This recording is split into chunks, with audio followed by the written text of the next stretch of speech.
so much of my life before this was I was constructing security around myself all the time, for my kids, for myself. We go through life thinking, if you do the right thing, you'll be rewarded. If you abide by the law, you'll be, the state won't come after you, you won't be blackballed. If you play by the rules, things will work out okay. Now, when your whole life is shattered, you find out that that isn't the case, that there's a whole other reality and whole groups of people that are continually eaten up and destroyed by the system, but we don't see them. When you begin to meet those people, and I began to invite those people into my pulpit and into my life, when you take on their suffering, you begin to pay a price. But then at the other end, when you come out the other end, you learn that you've gained a higher strength and purpose in your life. And, like I lost my kids over this. I lost my family. Wow. And wait a minute, let me digest that. Yeah. That's pretty heavy in itself. Yeah. Yeah, it was horrible. So I'm sorry, you were saying something. Well, it's leading to that because I had to learn that. My kids were 6 and 3. And the church came to me and they said, to my wife at the time, Anne, and they said, you have a chance now to make amends. Because I had written a letter, the way it happened, I had written a letter to the church saying, look, there's evidence we stole land and children died in these schools. When are we going to do the right thing? They come back to me and said, if you do not agree to a psychiatric exam, a year's training without pay, you are defrocked. You're not just fired from this church, you're permanently expelled from your livelihood, without cause, without any evidence. And you have to agree to basically admit that you're a nut bar, incriminate yourself. And when I wouldn't do that, the next week they went to my wife and said, he's never going to work again in Canada. We'll help you with your divorce if you leave him. She did. She waited till the next Christmas, but she left. Lo and behold, in divorce court, there's all these documents from the United Church claiming that I'm crazy on the basis of no psychiatric exam, just the allegations of untrained clergy, right, who aren't even professionally competent to make it such an allegation. And your crime was, as you say, living the message. Right. Now, I lost custody of my kids. All of a sudden, I couldn't see them. The judges came down on me in a big way. As a matter of fact, one of these judges in divorce court turned out to be linked to what we believe is a full child trafficking network on the west coast of Canada, which involves church, lawyers, and officials. That some of the stuff, one of the reasons they came down on me is I had inadvertently discovered that. Because the residential schools were a source of children for many years for these child traffickers that are still operating in a big way. As a matter of fact, UNESCO named Vancouver, Bangkok, and Rotterdam as 3 major cities where judicial and political involvement is protecting child trafficking at a very high level. Wow. Yeah, Vancouver was one of the cities they named, and it's the whole native connection. That's a surprising, if I represent anybody in this country, well, that's going on in the East. No. But Vancouver, too. Yeah. And that's a whole other story. But anyway, the divorce court ruled that I was to be denied my kids. I could only see them 2 visits of 4 hours a week, every week. And, my daughters were just distraught, like, why can't we see Daddy anymore? That went on for years, and I couldn't get work. I was blacklisted. After a while, they figure if you do that to a man or a woman long enough, they're going to crack. They're going to commit suicide. And they'll become the crazy person. And they're case proven. Yes. Case proven. Right. I figured all along, screw them. Why would I do their work for them? I've got to face my kids one day, and I've got to tell them the truth. So that's what motivated me all along. I wouldn't let them get away with it. It was that anger that kept me alive, kept me going. It sounds like you're on this journey that a lot of the great prophets were on. They paid a price for living the message. You mentioned that. There's always a price to pay, but at the same time, people are coming to me all the time with these stories, and I'm thinking, my God, if Harry Wilson can survive, right, and Ricky Lavalley and Bingo and all these guys surviving on the street, and they were through a lot worse than me, then I can. I mean, we give strength to each other. It's like hugging that tree or hugging each other. You gain strength, and that's why when people talk about healing, you do it together. You don't do it by yourself in front of a shrink. I found the Native people who survived this is the ones who've recovered their language. They've been able to speak about it and not be gagged. It's the same with me. It's when I talk about this, it's therapy to know that we can have an effect in the world. And when I went into that church, I've got to tell you the story. One of my friends who died actually, William Coombs, again died in a hospital very quickly under suspicious circumstances. But Billy Coombs was part of the group. We went into a Catholic church in Easter Sunday 2007. We occupied the main Catholic cathedral in Vancouver with our big banner, "All the children need a proper burial." William, up to that day, could not even go near a Catholic church. He started getting physically ill when he saw that cross because they had him strapped into an electric chair in the basement of Kamloops Residential School. They had an electric chair where they would shock the kids. They had a rack down there where they used to. It was like horrible stuff the priests were doing. He saw kids killed and buried in the orchard. I mean, he could never go near a Catholic church. That day, who's standing there at the front door with us but William? I said, "My God, William, what do you? I mean, how can you?"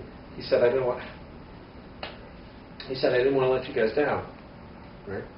So he was in there with us, and then I look around. I'm standing there at the front of the church during the mass with the banner, and these priests are so pissed off at us. I mean, they wanted us dead. Right? One of the priests had me by the arm, was trying to pull me out, and I said, he said, "We've asked you to leave," and I said, "We've asked you where these children are buried. You know, the ones that you killed in your Indian boarding schools." So the congregation are sitting there kind of like, who are these people? Like they're just wondering. I'm looking out there, and there's William with a big smile on his face, handing out flyers to people in the pews, right? We come out of the building. The cops haven't even arrived yet. It was kind of interesting because the day we showed up, the doors were standing wide open of the church. No security, no cops, which normally would be there, right? They're not there. I'm thinking, this is a sign. Let's go in, right? So we went in that day. We finally go out after a few minutes. We were in there about 15 minutes. We started drumming. The elders, it was haunting. Like we heard the drums. We started drumming as we walked out. As we walk out, the whole congregation stand up, right? Really to honor these children, right? And we walk out. The cops come running out. It's like some Keystone Cop thing, you know. They say, "You can't go in there." And I said, "Sir, we already have." You know, William is there, and he's so happy, right? Like I did it. I was in there. I said what I had to say. I did it. I'm not afraid of these priests anymore. That next week, for the first time in his whole life, he stops drinking. Really? And all the years in therapy, he hadn't done that. But doing that with all of us, you know, together, making a statement of recovering your voice and being able to point the finger where it belongs, right? It was like this thing lifted from him, right? And that's what I call real recovery, because it's all about changing things, not just about feeling better, you know, which is all crap anyway. You can't get better till, he said, it's for all those children still buried in the ground out there. When did they get their day in court? How do you apologize to kids in the ground? You can't. And I forgot, I want to show you this. I don't know if you can see that. These are 2 buttons. And we began digging at a mass grave near the oldest residential school in Canada. It's the Brantford Mohawk Institute, set up by the Church of England in the 1830s. We found these buttons, and one of the survivors looked at these and said, "Those are the buttons we wore on our school uniforms in the 1950s. They're ivory and wooden buttons from the old school uniforms." She said, whenever a child died in the school, they buried a tree on top of the grave so that you'd never find the remains. We overturn a tree, and here in the roots of the tree are these buttons. Right? And it's, you know, people like Vicky Stewart here gets beaten in 1958, hit on the back of the head by Ann Kaniski, who worked at the United Church School in Edmonton. Never given a proper burial, buried in secret. Again, cause of death, tuberculosis. Her sister saw it happen, right? And the corpse came home and it was missing the brain because they took the brain out, so there could never be a proper autopsy done. Vicky Stewart, when did she get justice? This is what it's all about. It's about the dead, and to make sure it doesn't happen again. Because if you let these people, historically we know that if you don't confront these crimes, they happen again. Yes, they do. What was the family compact, and does it still go on today? It was a term, family compact was a term used around the time that First Residential School set up. A little bit of history, there was an attempted revolution in Canada like they had here against the British Crown. It failed. It was in 1837. And actually my great-great-great-grandfather, Philip Annett, took part in it. He was on the side of the rebels, not surprisingly. So it's in the blood, I guess. But they led a revolt, a guy called William Lyon Mackenzie, and he had to turn, he was a critic. After the revolt, he had to flee to America. He died here in New York in exile. But they were trying to overthrow what he called the compact between the Crown of England, the Anglican Church, and the Catholic Church in Quebec. And these small bunch of bankers and landowners who ran the country. They ran the political and the legal system, the courts, the judges were all members of the same family. When you look at the power elite in Canada or in America, it's a small clique. And that's why we say, you know, it's the same family compact responsible for these things. They have an interest in covering up this history because they continue to profit from this crime and the stolen native land like we were talking about before. If you had to, you're watching Songs of Freedom. I'm Joel Landy. This is Kevin Annett. If a person was turning the channel right now and caught 15, 20 seconds of this show, how would you put across succinctly what you're attempting to do and what you would have people do to help you? We're trying to win justice for the children not only who died because of genocide, because of church-sponsored crimes against humanity. We're talking about the children now who die, who are used in a system that protects child rapists within mainstream churches, not just the Catholic Church. Every main church has a system whereby rapists are moved around and protected, and the police look the other way. That happens in the United Church, the most liberal Protestant church in Canada. They do it. We've recorded cases of that happening. Whistleblowers like me get defrocked, but known child raping ministers are on pension now and are honored within the church. I mean, that's Russell Crossley. He was a minister on the west coast of Canada. That happened to him. He did time in jail, but he never lost his pension. He was never defrocked for it. And, you know, that's a system that's still at work, and our children are going to suffer tomorrow if we don't change that. And have one law for the church and one law for all of us. I mean, one law for everybody, because these crimes continue unless they're named. And it's the naming that's so difficult because the people responsible are still in power. It seems that Indigenous people on all the continents have undergone the same experience. Are you working with them? Yeah. I'm part of a group called the International Tribunal into Crimes of Church and State. And it was set up 4 years ago in 5 countries, here in Canada, England, Ireland, and Australia. The common denominator with a lot of these survivors is they were all harmed in some way as children in Catholic orphanages or churches. But also we're working with Aboriginal groups in Australia who had the same Indian boarding school. Here in America, we're just beginning to work with law firms that are suing, for example, the Jesuits for their Indian boarding schools in South Dakota. There was actually a big lawsuit just settled last year for the first time in South Dakota where again, the Jesuits paid, actually their insurance company paid $166 million out to survivors, kids who suffered exactly the same crimes as happened in Canada. As a matter of fact, there was a woman who told me, we went to Rome 2 years ago with a group of survivors and had an enormous press conference in Rome right outside the Vatican. And she said, I saw a newborn baby buried under the floorboards in 1971 at Omak Jesuit School in Washington. She was the result of a young native girl getting raped by a priest, buried alive under the floorboards. They went as far as the FBI, and the FBI would not investigate because they said, quote, the Catholic Church would have to give permission to dig under the floorboards. You got to go to the suspected killer for permission to dig under their house, right? And that's 2 laws of justice, right? The same thing happened in Canada. If you go to our site, hiddenfromhistory.org, there's a videotaped interview with Irene Fable, who's a woman in her 70s. She said when she was a child in 1944 at a Catholic residential school in Saskatchewan, she saw a newborn baby taken and thrown into the furnace by a priest because that child was the result of the rape of a young native girl. And they did the blessing and then they throw the baby into the flames. And I mean, that was on this Canadian Broadcasting Corporation for 1 day until it was taken offline. We grabbed it, fortunately, the tape before they censored it. But the white woman, the white reporter interviewing, doesn't blink an eye when this woman tells the story. It's like, what does it take for these people to realize that could be your child? What does it matter if it's a native child? It's a child, for God's sake, right? Yet in Canada, it's like an apology is made, the money is issued, end of issue. Now that is sick. That is a real sickness going on, and that's part of what I'm talking about now. We shouldn't be talking about healing for other people. We've got to look in the mirror and say, how could we have done this? How can we continue to do it? What does it say about our culture, right?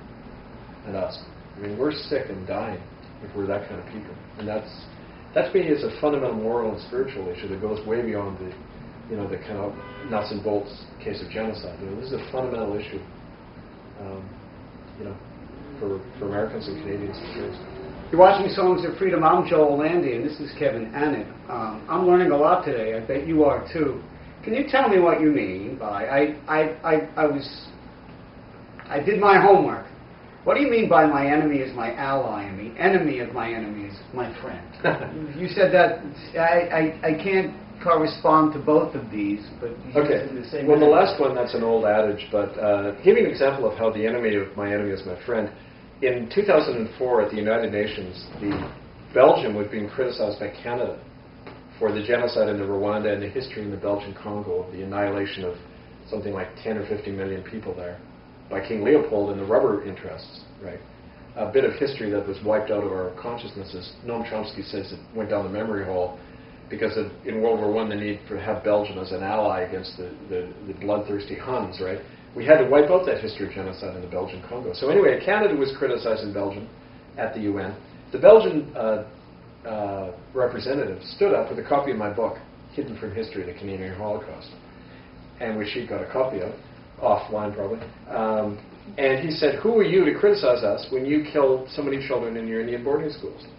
And that's what I found around the world. Countries that have been criticized for their own human rights record are potential allies in this, because Canada has this squeaky clean image in the world, and 94% of Canadians in a recent interview said that they have a positive image in the world, Canada as a nation. Well, obviously they don't know about their own history, right?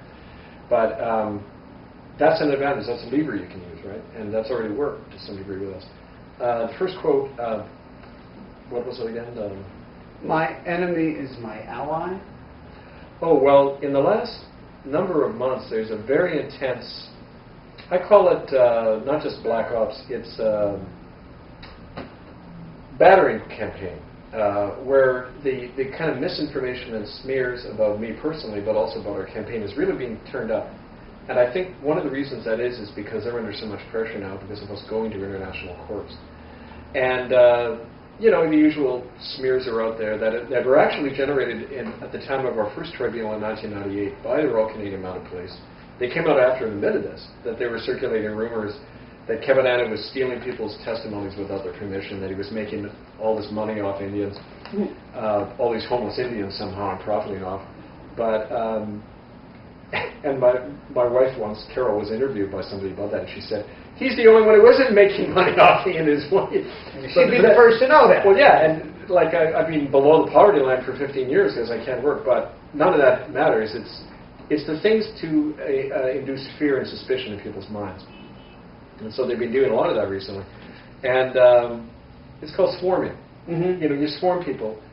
And so it's to distract and decoy people away from the real issue. This is a political season in the United Totally. States. You see it all the time. Exactly. So I'm saying, in fact, by the people doing that, they're being a great benefit. A, is bringing attention to me, and it's like, I think it was P.T. Barnum said, I don't care what you say about me, just don't misspell my name. I mean, there's no bad publicity in terms of this. So, so that works. But at the same time, they're showing that, why do you care about this guy? The issue is all these children. The issue isn't Kevin Annett at all. It's what I'm pointing to, so address the evidence. And that's pay no attention to the man behind the curtain. Right. I mean, I don't care. I mean, if other people came in and took over this campaign, I'd be the happiest guy in the world because I need a break, frankly, How long have you been at this? 20 years. 20 years ago this month it all started for me. This job really doesn't come with perks or vacation time. Quite the opposite. In the early years when I was losing my family, and I operated like a lot of us in a fear zone, and that is, you don't know where the blow is going to come from next. You've got to protect yourself. After a while, I found that there was something else protecting me, and I don't want to put a label on that because I don't want to restrict it with language. But I do know there's other forces at work in this, and the more I relied on that, the more I was okay. And it was kind of some people call it faith, some people call it whatever, but the force, force, whatever. Yeah. It's out there and it's in us. And I found something within myself I didn't know was there, but it was always there. And it's within each one of us. And I always like the quote from Jesus where he says, "The kingdom of heaven is within you." It's not in a church. It's not in a law. Right. The church hates that quote, right? Because it invalidates all of religion. It says it's within us. We can live it. And once we start living it, it's a light for other people, and it needs to be out there, that example, because it's what keeps people's hope alive and the determination to win justice and make the world better. You know, our world is in a very serious mess. We all know that. Yes. And the question is always, how far are we willing to go? You know, and in our own personal struggle with that, and linking up with others. After a while, you find most people are only willing to go so far, and there isn't a lot of people willing to go the distance. But those numbers are increasing. People willing to go far on this, and I think that that's what it means to gain your sovereignty back. You're not a slave anymore. And frankly, let's be real here. We're raised in this culture to be slaves, to be subservient to authority, to doubt ourselves, to always think there's somebody else who's the expert. Often in Canada, when we're picketing at church, somebody will come up and meekly say, well, I agree with you, but are you allowed to do that? I said, of course I'm allowed to do it. I'm a sovereign person. I'm born with inalienable rights. That isn't given to me by the government. It's just, I have the right to speak of what I know is true. And nobody and nothing can stop me doing that. If you try to stop it, you're committing a crime. Right? So that's sovereignty. That's standing on that. And it's something I've had to learn the hard way, but it's there for all of us if we want it. You're watching Songs of Freedom. I'm Joel Landy, and this is Kevin Annett. Can you tell me who Sid is and what he's said to you lately? Sid is a man who worked as a researcher in the Anglican Church. This is the Church of England in Toronto. And he described to me how in January a communique came from the Archbishop of Canterbury. That's the head of the Church of England, the Queen's representative. Okay? And he ordered any of the evidence at the Mohawk school, that's what they call the mushroom, the school where these buttons came from. He ordered all that evidence to be suppressed. And especially a document, which we believe is a smoking gun document. It was signed in 1870, according to another researcher, Leona Moses, who saw this document and described this to me last year in her living room. And this document was signed by the government of England, the Crown of England, the Church of England, and some of the non-Mohawk government-funded chiefs.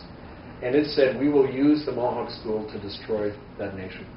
Because they weren't signing treaties with the Crown. They wanted to get rid of them. And they were going to use the residential schools as a way to do that.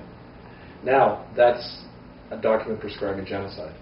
That document exists. It's in the Huron Diocese in London, Ontario, of the Anglican Church. It was confirmed by the second fellow, Sid, who said there's an entire campaign to discredit you, silence the witnesses, and bury all these documents. So our next step is to go right in there and say, let's see that document, and subpoena them. And this is why we're trying to set up this international court to do that.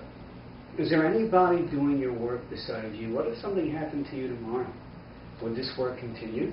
Not in the way it's doing now. I'm the only person that I know of in Canada, in the white world, who's taken it this far. Others have tried, like Native people who speak out die. It's that simple. Or they get silenced. I've got numerous documented cases of people, chiefs who come forward saying, you know, I want to work with you, we've identified these graves, but then I was told I'd lose my funding if I associated with you. Or I was told bad things about you, right, and I'm nervous, I don't want to, you know. It's often the tactic of the government to take children.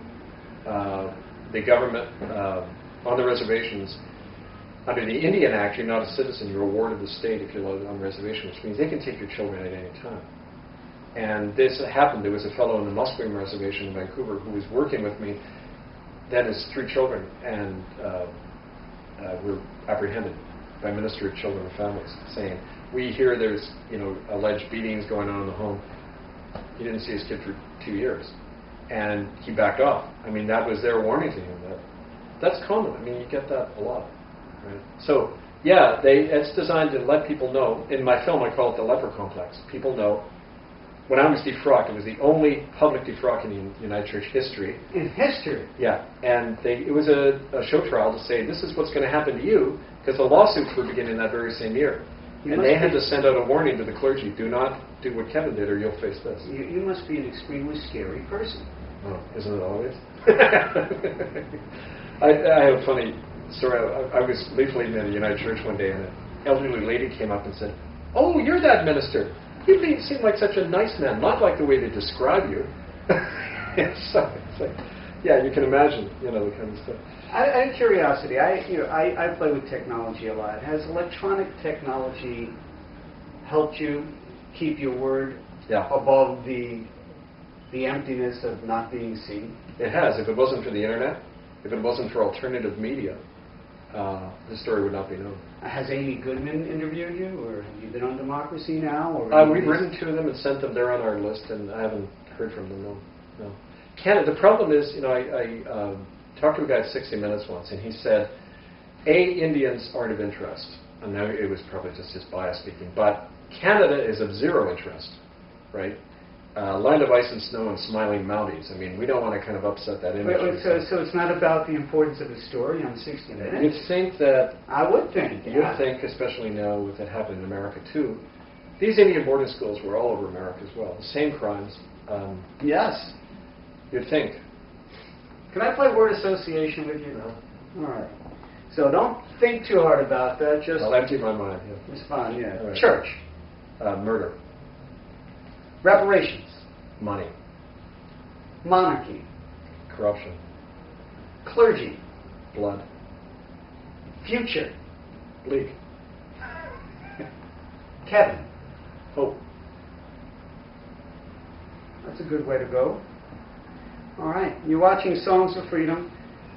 I'm Joel Landy. This is Kevin Annett. I hope you learned something today. I certainly did. And is there anything else you'd like people to know about what you're doing? Oh, talk about this Europe trip that you're going on. What's going to happen now? Well, I'm meeting with groups in Ireland, Spain, England, Netherlands, Italy. And we're convening what hopefully is going to be a common accord where we bring a lot of this evidence on video link up all over the world, present it, make an argument, try to get courts in countries like Spain to accept it as evidence so they can have a ruling. So under international law, if they rule that Canada's committed genocide, Prime Minister Stephen Harper could be arrested if he sets foot on Spanish soil. That's the kind of thing I'm trying to generate, and I'm working with, I actually met with some lawyers here in New York who want to help with that. The important thing, like is often said, is you've got to create a shitstorm about this. You've got to make it politically uncomfortable. And that's what we're trying to do against enormous odds. I think the best way people can help who hear this, check out the information and book me in to come and speak in America, because there's so many people out there who've suffered this. I met with survivors here in New York last time I was here of Catholic Church abuse. We want to go out and handle some flyers at St. Patrick's Cathedral, start creating the awareness, here. Maybe Occupy Wall Street, finding allies who can help generate the story. So hiddennolonger.com, itccs.org, and contact me at hiddenfromhistory1@gmail.com. I'm coming back after Europe here in October, and I would love to work with more of you and keep this story alive and keep the momentum going. Yes, absolutely. It's been a pleasure. Thank you, Joel.